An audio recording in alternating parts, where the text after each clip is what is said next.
Pinakawalan nila Atan ang 4 na bihag para sa isang plano na nakaakma pa rin sa kanilang mithiin na mabawi ang kanilang kayamanan ni Mang Bandong. Ngayon ay wala nang ibang gagawin sina Atan kundi ang maghintay na matukoy ng kanilang mga gabay ang kinaroonan ng kayamanan nila ni Mang Bandong.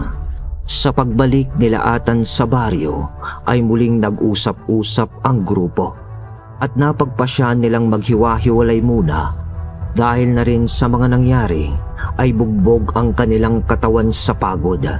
Kaya't sa araw ding yun ay umuwi na sila sa kani-kanilang tahanan. Sina Apo Iraya naman habang nagpapagaling na ito ay minabuti ng tribo na sumunod na sa kanilang mga katribo sa pagpunta sa kandili ni Amang Rat, isa sa mga namumuno rin ng isang tribo na kung tawagin naman ay Bangon. Nang makauwi na ang mag-asawa sa kanilang bahay, ay labis na naman ang kanilang pananabik sa kanilang anak. Ganon din si Mang Bandong na umuwi na sa kanyang pamilya at sa nanay nitong may sakit. At masakit mang isipin para kay Mang Bandong na sa unang subok nila na bawiin ang kayamanan ay bigo sila ni Atan. Ngunit hindi pa rin naman ito nawawalan ng pag-asa. Ang mga ilang armas na nakuha ni Mang Bandong sa mga rebelde ay inuwi na nito. Dahil kung sakali man sa susunod na araw na muli siyang tawagin ni Atan para sa pagbawi ng kayamanan ay may armas na itong malalakas. Tatlong araw na ang nagdaan at wala pa rin namang balita ang mag-asawa sa kanilang mga gabay. Sina Atan at Hazel naman noon ay binisita ang kanilang bahay para kumpuniin ang mga ilang bagay sa kanilang tahanan sa bukid na kanilang sinasaka dahil balak nang bumalik ng pamilya doon ni Atan. Konektado rin yon sa balak ni Atan na mag-aral ng agrikultura. Iniwan muna nila si Noriel kay Mang Arnel at kay Denden ng araw na yun. Nang habang pumupukpok ng martilyo si Atan sa sahig ng kanilang tahanan. Hubad ang pang-itaas na damit nito dahil sa pawis ay tinanggal niya kasi ito. Naglilinis naman noon si Hazel nang nalingon niya si Atan. Doon ay muli niyang nakita ang matipunong pangangatawan ng kanyang asawa. Nang biglang lumapit si Hazel kay Atan at bigla na lang itong naglambing sa kanyang asawa. Mahal? Gusto mo na bang sundan si Noriel? Wika pa nito kay Atan sabay ngiti. Napangiti naman si Atan. Siyempre. Kawawa naman si Noriel eh. Si Denden lang ang kalaro niya. Magbibinatilyo na yung si Denden. Salita naman ni Atan na parang naiintindihan naman nito ang ibig sabihin ng kanyang asawa. Nang biglang binuhat ni Atan ang kanyang asawa at ipinasakay ito sa harap niya sa kanyang katawan. Sabay halik naman ng mariin ni Atan sa labi ng kanyang asawa. Tatawa-tawa naman noon si Hazel na animoy parang dalagang kinikilig pa. Hanggang sa magseryoso na ang dalawa at tinuloy na nila ang paggawa ng kasunod ni Noriel. Muling ipinadama ng mag-asawa ang init ng kanilang pagmamahalan na saksi ang kanilang tahanan. Sa bawat halik ni Atan kay Hazel ay siya namang sukli ni Hazel ng higit pa doon. Kasabay ng pagtatanggal ng bawat saplot nila sa katawan. Patunay nga sa ehemplo ni Atan at Hazel na sa buhay, tunay nga na nagpapatibay ang romansa para sa dalisay na pagmamahalan. At ito ang isang bagay na tunay na kahiwagaan sa buhay. Ang makabuo ng panibagong buhay ng isang sanggol dahil sa pagmamahalan at pagbuo ng pamilya.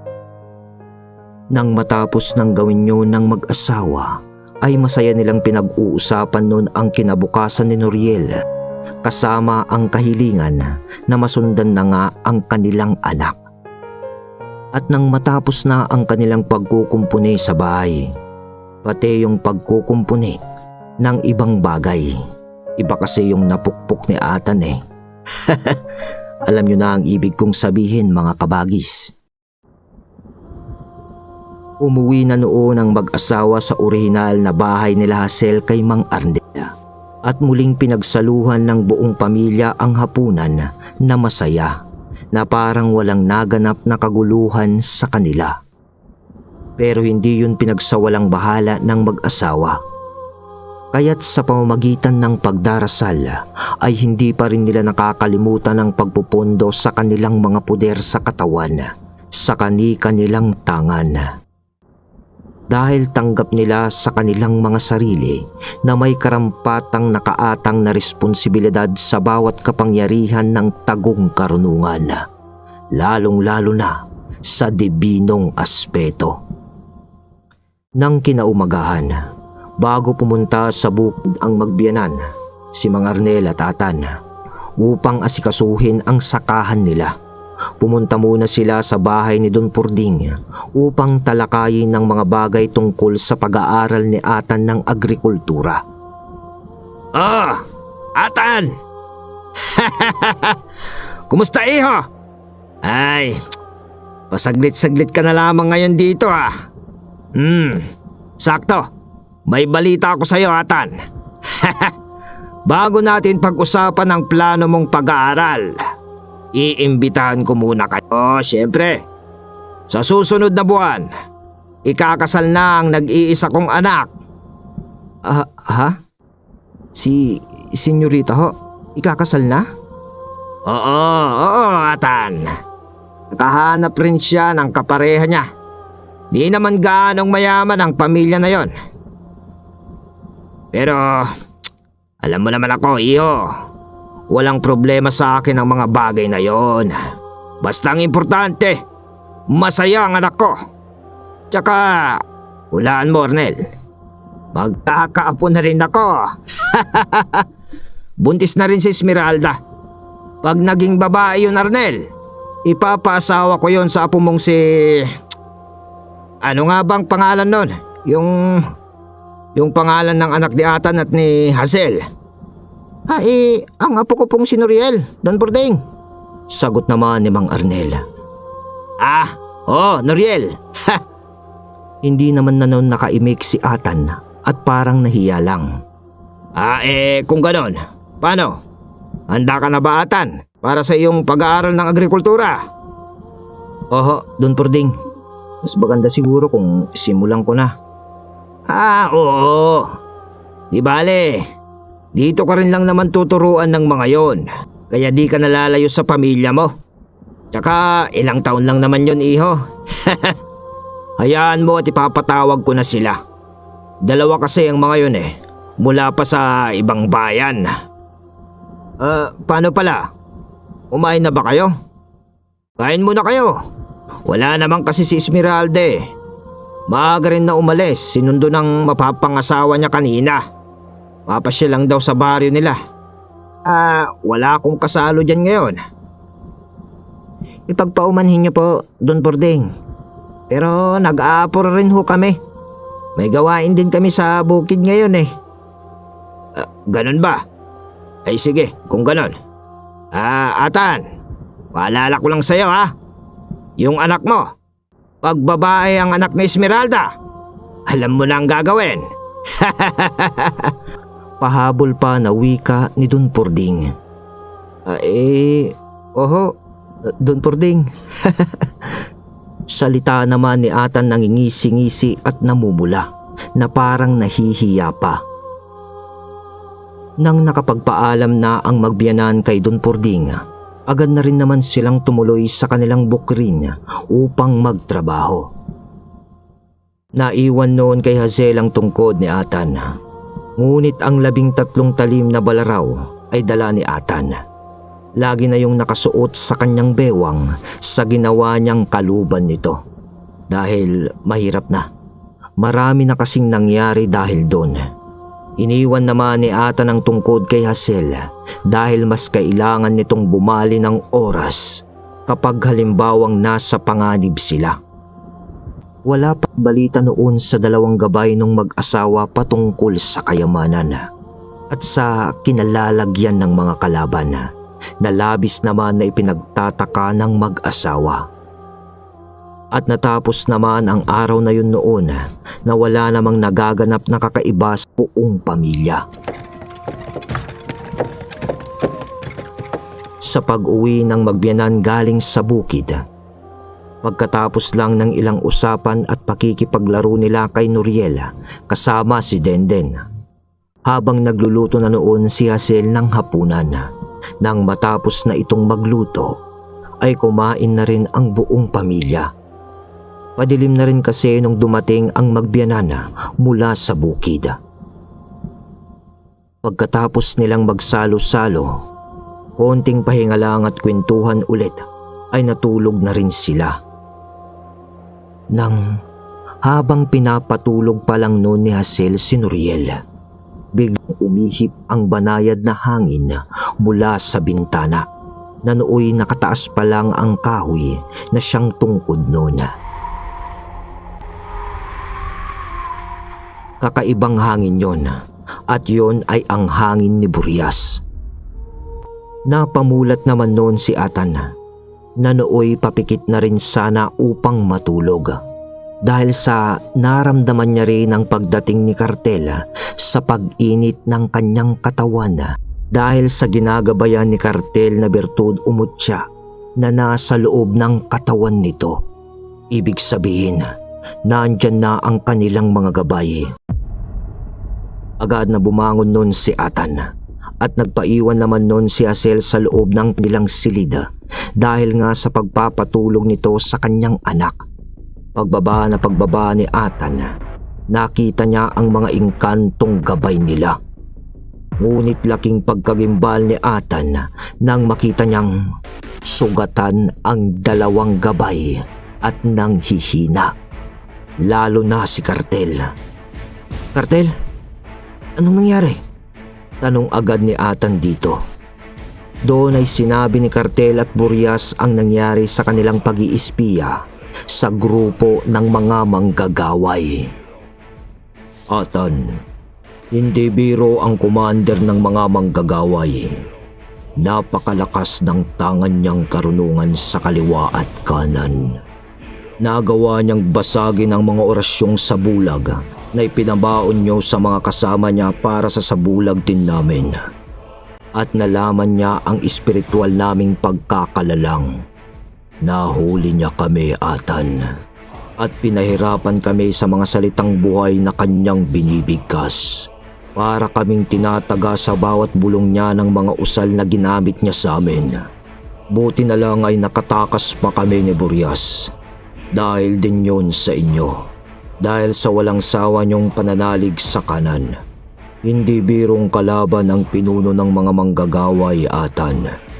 Dahil marami siyang bantay na elemento at kaluluwa sa kanyang paligid. Bukod pa sa mga kasamahan nito. At sinasabi ko sa iyo, Atan, halos magkasing level lang kayo ng lakas ng karunungan. Kaya nitong bumasag na kutsa o agimat pa. Pati kabal, Atan, kaya niyang turugin. At kung patungkol naman sa kayamanan, Atan, nasa kanila yun. Hindi nagkakamali si Ginoong Bandong." Pagkatapos magsalita nun ni Cartel, ay bigla namang baba ng hagdan ng kubo si Hazel at agad na nilapitan din si Burias na nooy hinang-hina na rin. Kaya't minabuti ni Hazel na wag na itong kausapin ng matagal pa. Sinabihan niya na lamang ito na bumalik na muna ito sa espiritual upang magpagaling. Ngunit bago sila mawala ni Cartel, biglang nakaramdam sila ng maalumanay na alimpuyo ng hangin na medyo mainit at parang ang ihip nun ay may halong kalungkutan.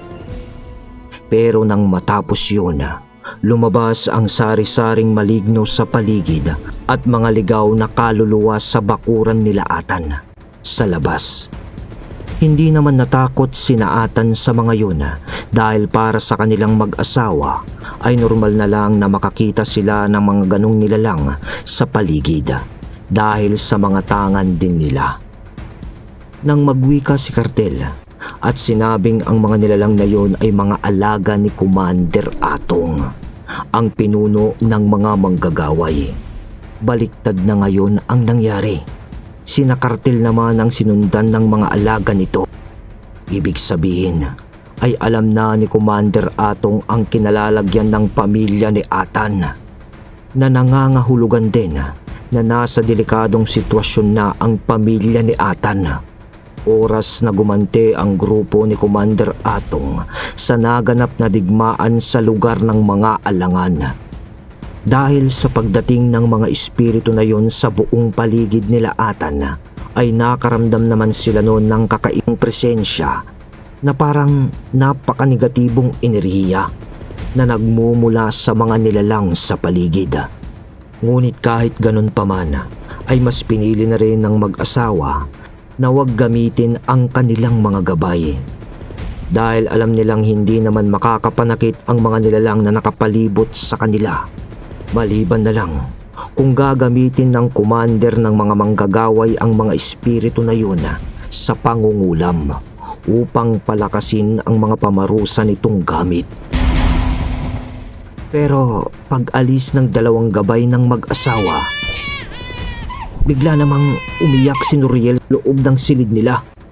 "Mal, ang anak natin," salita agad ni Atan, kaya't bumalik si Asiel sa silid nila upang tignan si Nuriel. Habang si Atan naman noon ay tinitignan lang ang mga nilalang na nasa palibot sa labas ng kanilang bakuran, hanggang sa nagtatawanan na ang mga yun.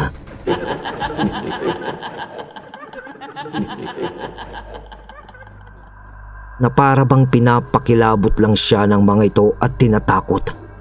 Nakakakilabot kasi ang mga tawa nila, hanggang sa parang napuwing ng alikabok si Atan sa pagbugso ng hangin. Napapikit ito, at sa pagpikit niya, bigla na lang may nagpalipad hangin sa wisyo niya. Nakapasok ito. Sa pagkakataong yun ay parang nananaginip na si Atan. Sabay litaw ng isang korteng tao sa kaisipan niya habang nakapikit ito na nakatayo. Ikaw pala ang lalaking sinasabi ng aking mga tauhan na balak bumawi ng kayamanan namin. Napakahina mo naman pala dahil napapasok kita kahit na may pakot ka pa. Walang kwenta ang puder mo at pondo. Nang sinagot naman ni Atan ito sa kanyang kaisipan habang nakapikit pa rin ito na nakatayo. "Huwag kang mayabang dahil hindi ka naman nakapasok kung hindi kita hinayaan. Alam kong kanina mo pa gustong gawin to. Kahit pati anak ko ay pinaiyak mo pa at idinamay. Kaya hinayaan na lang kita sa palipadhangin mo sa akin. Dahil pati musmos ay papatulan mo na para lang sa atensyon ko. Ngayon nagkaroon na rin lang tayo ng pagkakataong makapag-usap. Gusto kong sabihin sa iyo na hinahamon kita sa isang laban ng isa sa isa para wala nang magsakripisyo pa na ibubuhay." Napakabuting ama naman pala. Ayaw masaktan ng pamilya. At anong mahihita ko sa iyo kung sakaling pumayag man ako? Ha? "Ang kayamanan," sagot ng maiksi ni Atan. "Yun ang paglalabanan natin." Dagdag pa niya. Nagpapatawa ka ata, Ginoo. Nakakalimutan mo atang hawak ko ang kayamanan. Kaya't akin na ito. Pero sige, papatulan kita. Pag natalo kita, gusto kong mapa sa akin ang balaraw na hawak mo at ang kahoy ng mga dalakit noon. Nasabi sa akin yan ng aking mga kasamahan na biniyag mo. Kakarapin kita pag pumayag ka sa kondisyon ko. Salita naman ng manggagaway sa isang parang panaginip ni Atan. Wala namang patumpik-tumpik pa, ay umoo si Atan.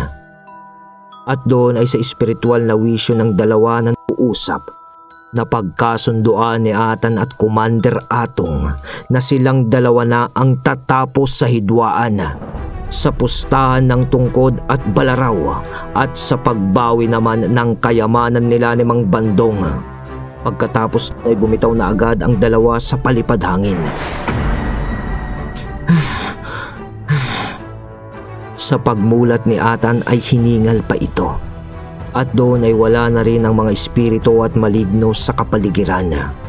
Ngunit doon naman ay tumambad kay Atan ang dalawang maharlikang dalakit noon at sinabing, Nathaniel, nagaganap ngayon ang isang malaking digmaan sa loob ng aming mundo at nais namin sanang hingin ang iyong tulong. Nang mapasigaw naman si Hazel sa loob ng bahay nila. Mahal! Mahal! Tawag ni Hazel na medyo pasigaw. Napalingon naman agad si Atan at sinabing, Yvonne, saglit lang.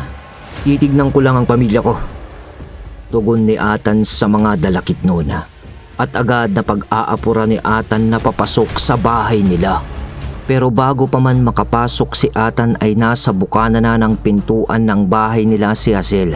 Siya na ang lumabas sa silid. Mahal, inaapoy ng lagnat ang anak natin. Bigkas nito. Ano? Wika ni Atan sabay lapit nito. Tarantadong commander yun ah. Pati anak ko pinutulan niya. Bubunutin na sana ni Atan ang kanyang balaraw noon upang sana ay subukang pagalingin ang kanyang anak sa lagnat nito. Nang magwika naman si Yvonne ng, Maliit na bagay lang yan, Ginoong Nathaniel. Naiintindihan namin kung ano ang nangyayari sa anak mo. Salita ni Yvonne at naglakad naman papalapit sa kinalalagyan ni Atan at Hazel na nooy na sa baba na ng hagdan. Umiiyak naman na noon si Nuriel. Ginoo, kung mamarapatin mo, ay maaari ko bang mahawakan ang iyong anak? Mungkahi ni Yvonne kay Atan. Nagkatinginan pa noon ang mag-asawa na parang may konting pag-aalinlangan pa ang mga ito kay Yvonne. Ngunit tumango na lang noon si Atan kay Hazel na nangangahulugan na payag ito. Kasunod naman noon ay ang pagtango naman niya kay Yvonne. Inabot ni Hazel si Nuriel kay Atan at si Atan ang kumarga na dito. Sa paglapit naman ng konti pa kay Atan ni Yvonne, itinaas nito ang kanyang mga kamay at ibinuka ang kanyang palad at inilapat niya ang kanyang mga kamay sa ulo ni Nuriel. Nang nagawa yun ni Yvonne ay bigla naman na tumahan sa pag-iyak itong si Nuriel. Nang tinanggal na ni Yvonne ang kanyang palad sa noo ng bata. Nathaniel, magaling na ang anak mo. Pwede na ba nating pag-usapan ang paghingi namin ng tulong sa iyo? Wika ni Yvonne. Nang idampingan ni Hazel ang palad nito kay Nuriel, ay naramdaman na rin ng asawa na wala na ang karamdaman nito. At hindi lang yun, mahimbing pa ang tulog ni Nuriel.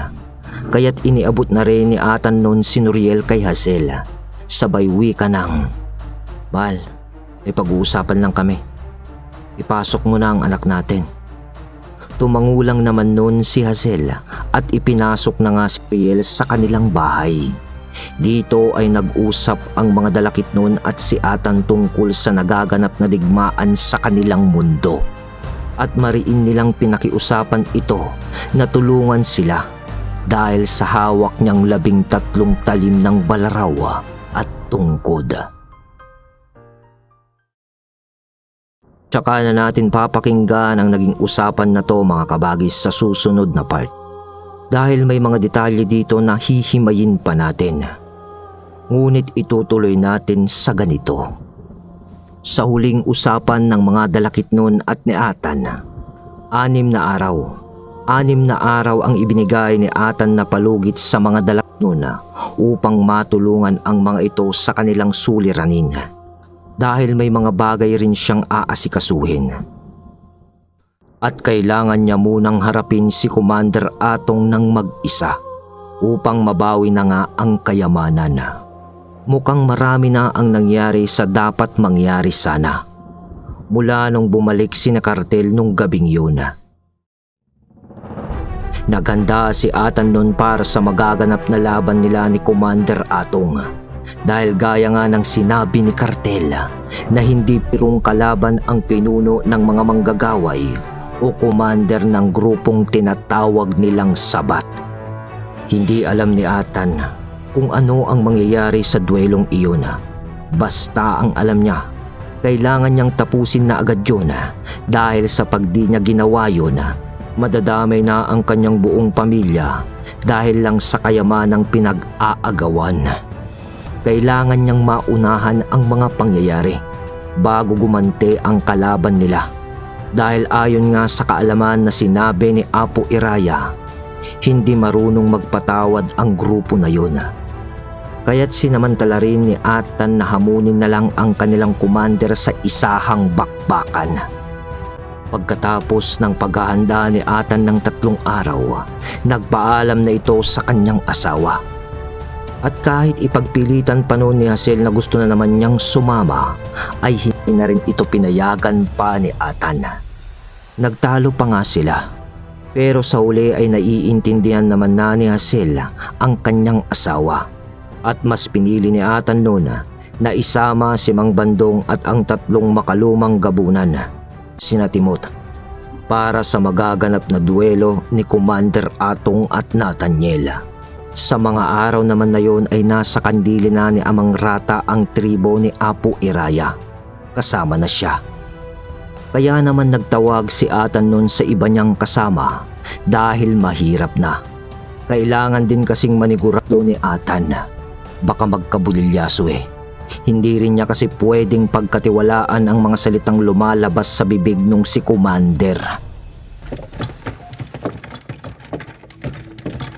Gabi ng Biyernes, nag-umpisa na lang bagtasin ang daan papuntang Dalampasigan sakay sa kariton. Kasama na si Mang Bandong na may hawak na mahabang barel. Sina Timot naman ay nasa paligid lang at papunta na rin sa Dalampasigan. Sa gilid ng dagat, doon ang napag-usapan ng dalawa upang magtuos. Habang binabagtas nila ang daan, ay kinausap pa ni Mang Bandong si Atan. Atan! Atan! Eto na sana. May panalo mo sana ang laban natin. Salita ni Mang Bandong nakabado na naman sa mga magaganap. Huwag kang magalala, Mang Bandong. Nasa panig tayo ng tama, kaya hindi tayo papayagan na matalo ng ating ama. Tugon ni Atan.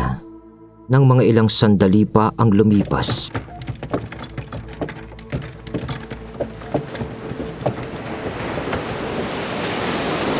narating na nga nila Atan ang lugar kung saan ang napag-usapan nila ni Commander Atong na pagkikitaan.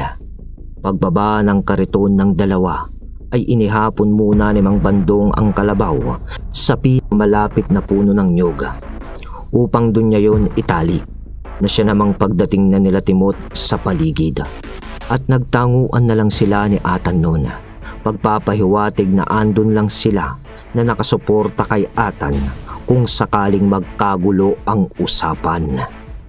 Pero maya-maya, biglang may paparating naman na ilang kalalakihan na may kasama pang isang babae sa kabilang panig. At nang inumpisa ang bilangin yun ni Atan sa pamamagitan ng paggalaw-galaw lang ng kanyang mga mata, nasa 7 sila.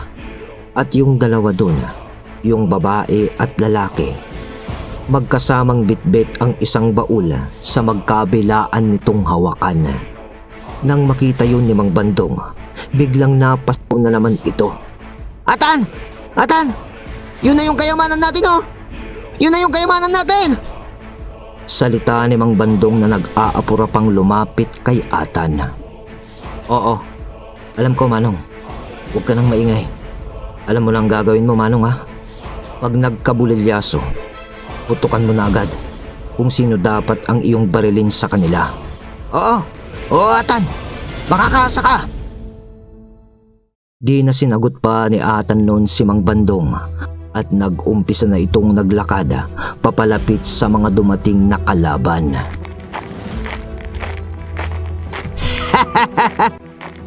Maligayang pagdating.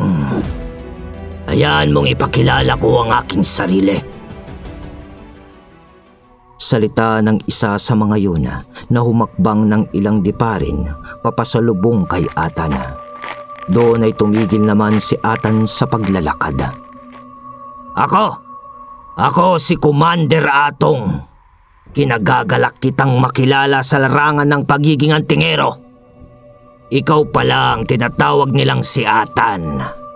Matunog ang iyong pangalan sa espiritual na aspeto, bata. Maski sa ating mundong ginagalawan.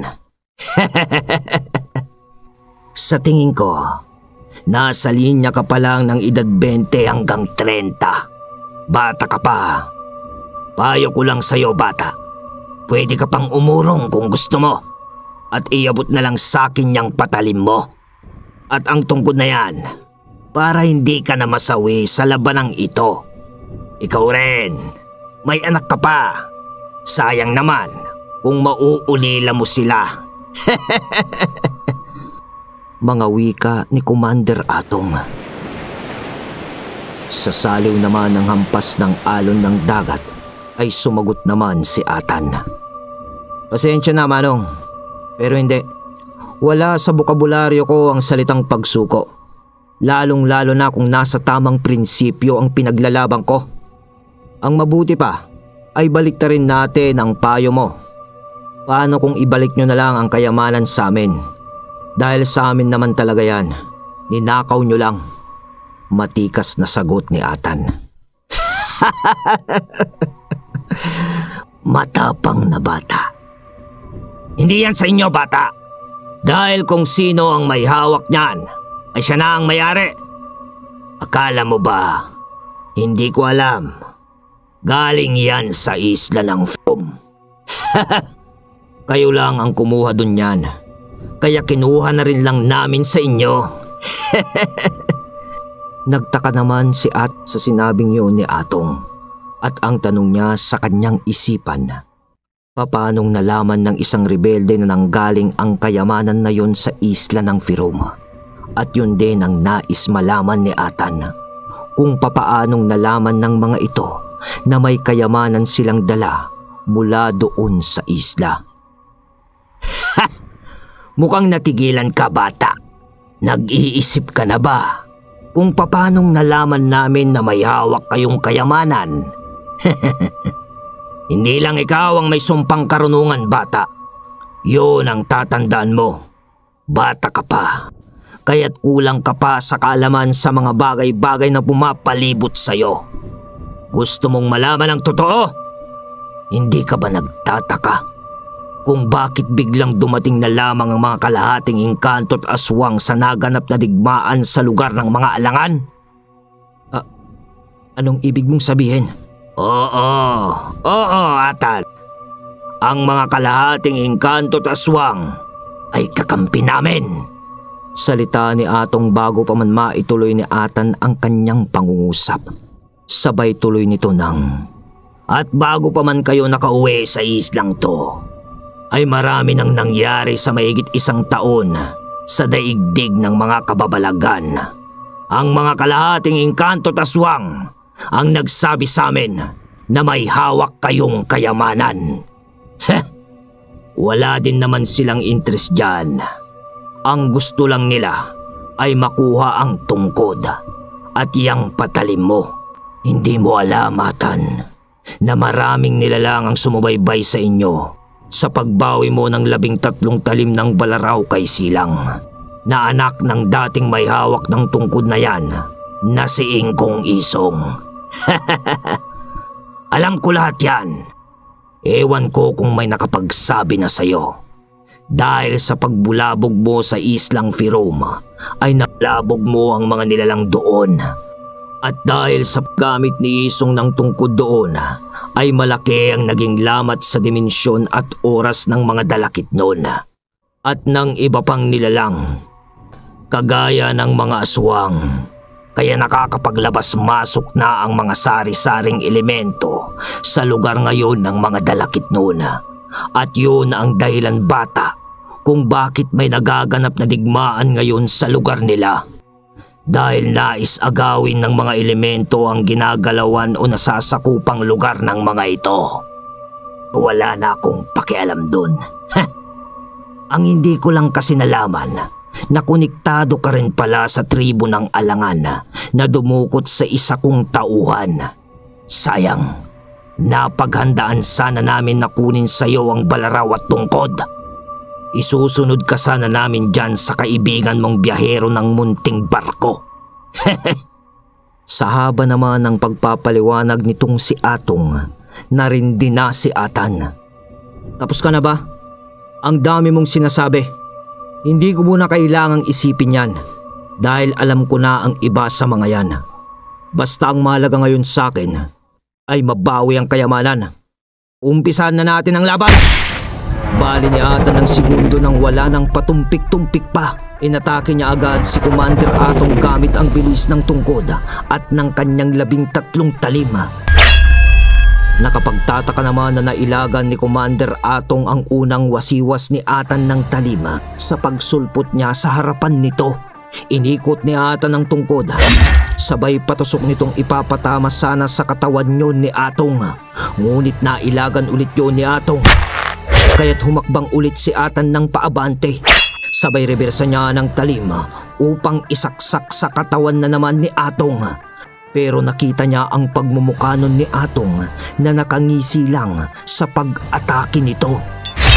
Sabay nailagan ulit nito ang talim ng balaraw. Doon ay dumistansya si Atong, ngunit ginamit na naman ni Atan ang tungkod upang baliin ang segundo sa mabilis na pangyayari. Ngunit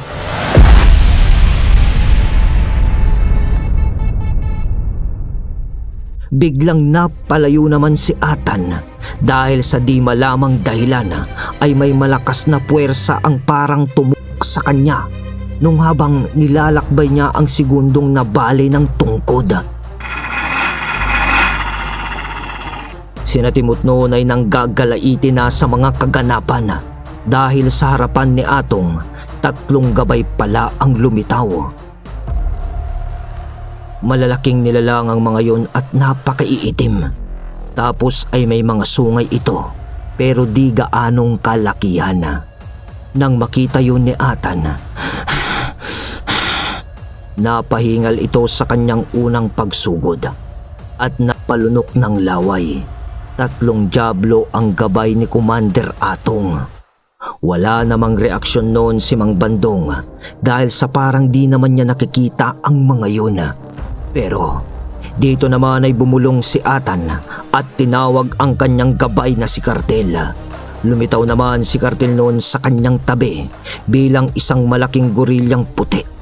Gumaling na si Kartel sa mga sugat nitong espiritual. Sinabi ko na sa iyo, tagilid tayo sa laban. 3 dyablo ang gabay niya. Pagsambit nun ni Kartel.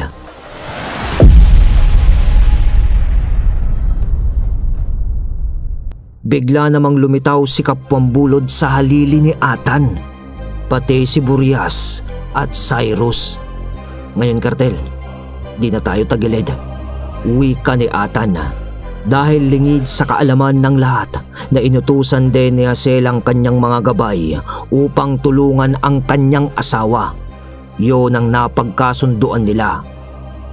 At si Hazel naman noon ay nasa bahay lang nila Mang Arnel sa silid nilang mag-asawa na nakaluhod sa isang maliit na altar. Nagdarasal ito na parang nagre-ritual upang palakasin ang koneksyong espiritual niya sa kanyang mga gabay para sa pagtulong sa kanyang asawa. At kinaatan nga, walang sabi-sabi. Ginamit ulit ni Atan ang tungkod pero bigla ang sinalubong si Atan ng isang gabay ni Atong na dyablo na parang nasasabayan ang bilis noon ng tungkod. Ngunit sapak naman ni Kartel sa dyablong yun. Tumumba naman si Kartel dahil binanatan naman siya ng isang dyablo. Wasiwas naman ni Kapwang Bulod ng kanyang palakol sa dyablong gumante kay Kartel. Pagtama ng palakol ni Kapambulod sa katawan nun, sugat lang ang tinamo ng Diablo dahil wala nang mahihiwalay na kaluluwa sa mga yon. Pero napaatras pa rin yun sa pag-atake ni Kapambulod. Ngunit bigla na namang lumitaw ang isang gabay ni Atong nun, sabay sakal naman kay Kapambulod. Pero isang malakas na hangin na may kasamang apoy naman ang tumama doon sa sumakal kay Kapambulod, si Burias at Cyrus.